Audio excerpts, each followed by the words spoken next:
sitä päärautatieasema Pasila-väliä, olisi helpompi ja joustavampi järjestää junaliikennettä. Miljardi euroa on todella iso raha sinne Helsingin alle.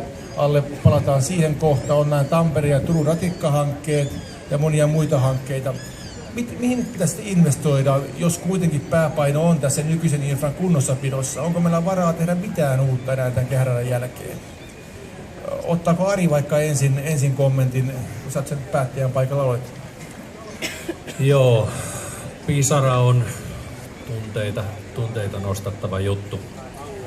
Se jakaa ihmiset aika lailla kahteen. On niitä, ketä puolustaa sitä henkeä ja vereä, ja sitten niitä, ketä vastustaa sitä. Kun kyseessä on todella kallis hanke ja kun meidän rahapussi on tyhjyyttä täynnä, niin siinä kohtaa se ei tässä tilanteessa ole kannattavaa. En henkilökohtaisesti kannata sitä. Liikenneongelmat, mitä sillä saadaan ratkaistua, niin siihen on olemassa halvempiakin vaihtoehtoja, joskaan niitä ei ole kunnolla mun mielestäni vielä pureksittu ja otettu kunnon propellihattua päähän ja pyöritelty hetken aikaa, että miten tämä ongelma pystytään jollakin muulla tavalla hoitamaan. Mutta nyt ei vaan rahat yksinkertaisesti riitä. Otto, sä voisit vielä kertaalleen kertoa meille tamperilaisille, minkä takia Pisara-rata olisi siunauksellinen myös meille? Voisin ensin alkuun jatkaa tuota Ari-ajatusta siinä, että... Mä melkein sanoa ennen kuin sä jatkat, niin mä olen samaa mieltä sun kanssa, eli sillä on kiistattuja hyötyjä, mutta rahat ei vaan riitä. Hyvä kansalaista osaa lukea ajatuksiakin, huomaan. Kun rahaa on niukasti, niin kaikkein tärkeintä on miettiä se, että mitkä on ne kaikkein välttämättömimmät ja kiireisimmät hankkeet. Eli vältetään se, että rahaa laitettaisiin semmoiseen, joka ei hyödytä juuri ketään. Meillä on lähihistoriassa siitäkin surullisia esimerkkejä. Mutta Pisara on hyvä hanke. Se ei ole vielä ihan välttämättä kiireinen. Pärjätään Helsingin päässä varmaankin semmoinen 15-20 vuotta nykyisellä ratapihalla ja nykyisellä järjestelyllä, jos sitä vähän parannetaan.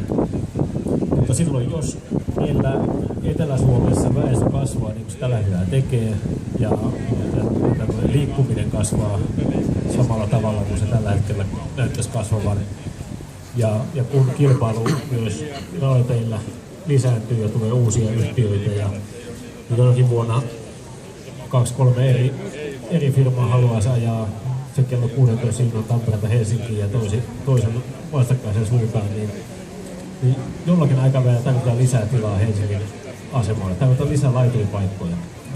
Ja Helsingin aseman ongelma on se, että se on semmoinen umpiperä, jossa jokainen juna, joka sinne ajaa, pitää kääntää ympäri paluusuuntaan, että siitä ei voi ajaa läpi.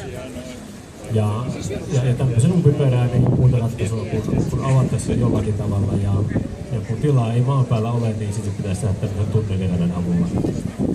Mutta Pisara tarvittaisi ehkä niin 2030-2040-luvulla viimeistään, jolloin tässä voidaan ihan hyvin katsoa vaalikausi tai 2 ja sitten pitäisi ottaa se rakentaminen, jolloin olisi ihan hyvässä aikataulussa. Mutta ennemmin tai myöhemmin se tarvitaan, koska jos Helsingin päin jumittaa, niin silloin ne Tampereelta lähtevät junat kaikki makaa siellä supussa ja Tampereesta ei pääse. Ei etelään eikä pohjoiseen eikä myöskään Jyväskylän suuntaan, koska suurin osa meidän junaliikenteessä joko tulee tai lähtee Helsingistä ja se Helsingin päin toimivuus avaa koko hyvä. Sanoin, on samaa mieltä. Pekka ja... Ensin Kimmolle kommentti ja sitten Pekka.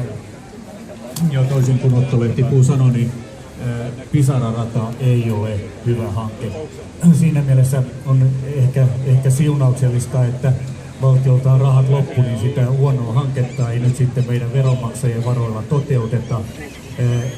Oikeastaan mä olen keskustellut tästä Pisara-radasta useiden sekä suomalaisten että kansainvälisten toimijoiden kanssa ja päätynyt siihen lopputulokseen, että ei ole olemassa semmoista kysymystä, johon Pisara-rata on vastaus.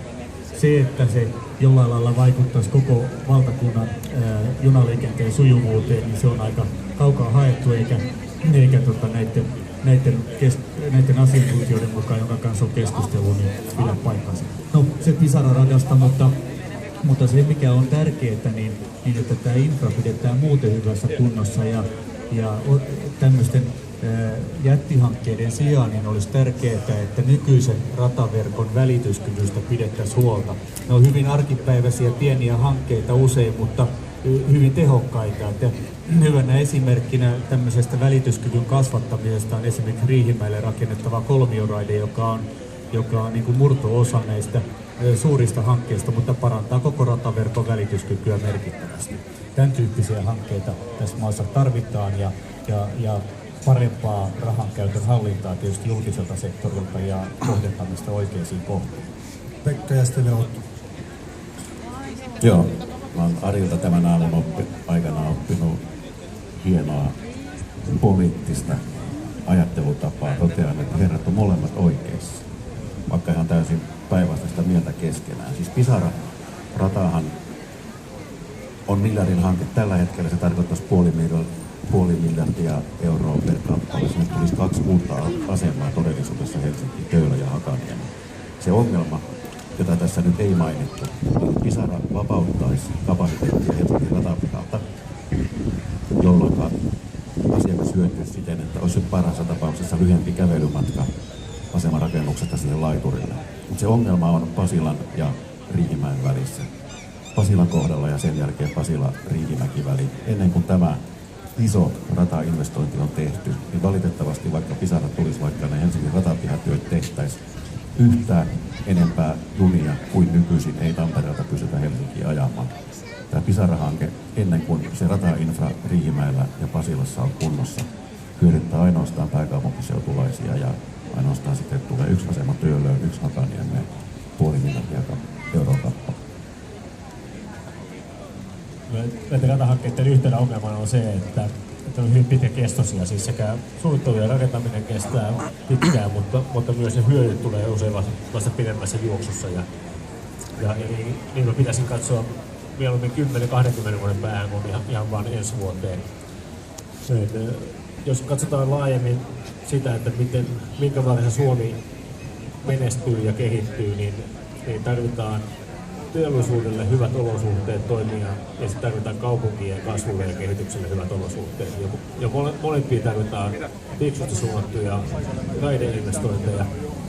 Ja teollisuuden hankkeet on kiireisempiä ja kyllä minäkin paljon ennen Pisaraa niin lähtisin toteuttamaan vaikkapa Iisalmen ylitiestä sähköistystä tai tuolla Kaakkois-Suomessa Lappeenrannan seudun radan parantamista. Sinne tarvitaan lisää tilaa metsäteollisuuden kuljetuksille.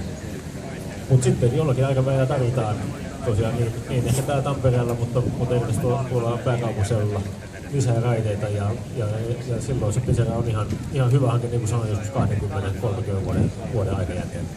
Kyllä Aamulehden liikennevaliokunnan jäsenille tekemät kyselyn mukaan, niin Pisara on nyt kovassa vastatuulessa ja toteutuu tämän hallituskauden aikana. Se näyttää aika selvältä noin muutenkin. Tänään liikenneministeri Berner lupaili ratikkarahaa Tampereen